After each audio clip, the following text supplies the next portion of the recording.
nationally ranked online institution. This afternoon, we will hear from New England Patriots quarterback Tom Brady about Deflate-Gate. His news conference comes as head coach Bill Belichick makes his very first comment, saying he was shocked to learn about the investigation. In my entire coaching career, I have never talked to any player, staff member about football peer pressure. That is not a subject that I have ever brought up. To me, the footballs are approved by the league and game officials pregame, and we play with what's out there. Belichick also says he had no knowledge of the situation until Monday. So let's talk about that. Joining me now, Nat Newell, the assistant sports editor for the Indianapolis Star. Luke Schultheis. Did I pronounce that right, Luke? It's actually Schultheis, but you were close, Carol. Oh, good, I tried. You are a Colts super fan and editor of the blog Horseshoe Heroes. Thank you for being here. And on the phone is Michael Hawley, co-host for WEEI Sports Radio in Boston. He's also the author of 2 books on Bill Belichick. Good morning to all of you. Good morning. My name is easiest to pronounce, so you got I know, thank goodness. That's the easy one. Exactly.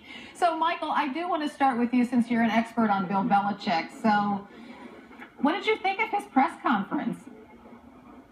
Well, I thought it was an interesting press conference because there's a puzzle here. We've been thinking about these 11 underinflated footballs, 11 out of 12.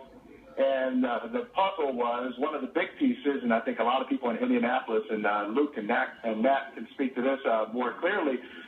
People in Indianapolis and around the country were wondering, hey, was Bill Belichick in some hoodie, some shadowy figure around Gillette Stadium, either underinflating the footballs himself or telling other people to do it? He cleared up that part today. He said he had no knowledge of it. It really comes down to if you believe Bill Belichick or not. And I think the other piece of the puzzle will be solved today around 4 o'clock Eastern when Tom Brady gives his press conference. And as these guys know, Luke and Nat both know that quarterbacks around the league are very picky about the air pressure of football. So maybe that will clear this thing up a bit more later this afternoon. Maybe. So, Luke, I'll ask you, do you believe Bill Belichick? I'm not sure, actually. I think he might know or he might not know, but I know it was a little fishy that he's kind of deflecting the blame to Tom Brady now. But maybe he's covering his bases, or maybe he actually didn't know. I don't know, but we'll see. Well, I don't think he's really selling out Tom Brady. Do you, Nat? Because kind of what he said is like, I'll let Tom Brady talk about that. And then we found out that Tom Brady's going to talk later this afternoon anyway. So that had to be coordinated, right? I would think it'll be interesting to see what Tom Brady says. We spoke to Jack Trudeau, who's a longtime NFL quarterback, spent 8 years with the Colts. And he said it was very possible the coach, at least when he took care of the footballs when he was quarterbacking, coach did not have a whole lot to do with that process. So he said it's very possible that a coach wouldn't know if something was going on with the inflation of the balls that the coach wouldn't know. So it's entirely possible Bill Belichick wasn't involved in this. So do you think Tom Brady might have been? Again, I don't have any knowledge of how the Patriots handled the preparation of the balls. All I can tell you is that Jack Trudeau said that when he was a quarterback, it was between the quarterback and the equipment manager. There's any number of other reasons, I suppose, that could have caused this. I mean, the weather could have caused some problem with the balls. In the teleconference, Bill Belichick noted that if they're inflating them to the minimum amount, any amount below that would cause a violation. Of course, they were 2 pounds below it. I have a hard time believing the weather caused that. But so it'll be interesting to see what Tom Brady says at 4 o'clock. I know. See, Luke, I'm a Detroit Lions fan, and even I'm kind of upset at how all this went down. So as a Colts fan, I can't imagine the emotion that is coursing through your body. Yeah, absolutely. I mean, it's really troubling. I mean, I think the Colts probably would have lost that game regardless.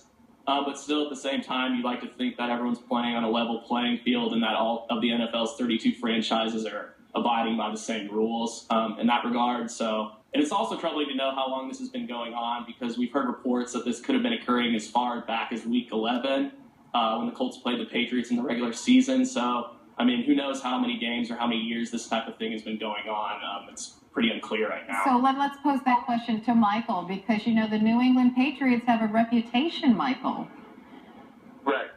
I just wanted to just clarify the ball pressure situation and who done it, for lack of a better phrase. I mean, when I heard about this story, I just really put it into 4 categories without a lot of information. There are 4 categories, or 4 villains, so to speak, of who could be responsible. It's the officials. Possibly they didn't do their jobs. They've been scratched off the list. Come on, Michael. No, give me the breakdown. I'll give you the breakdown. Just kind of process of elimination. They've been exonerated by the league. So the officials did their jobs. They're supposed to check in the beginning. They're off the list. Then you go to Bill Belichick because of the reputation. People nationally think Bill Belichick is that guy.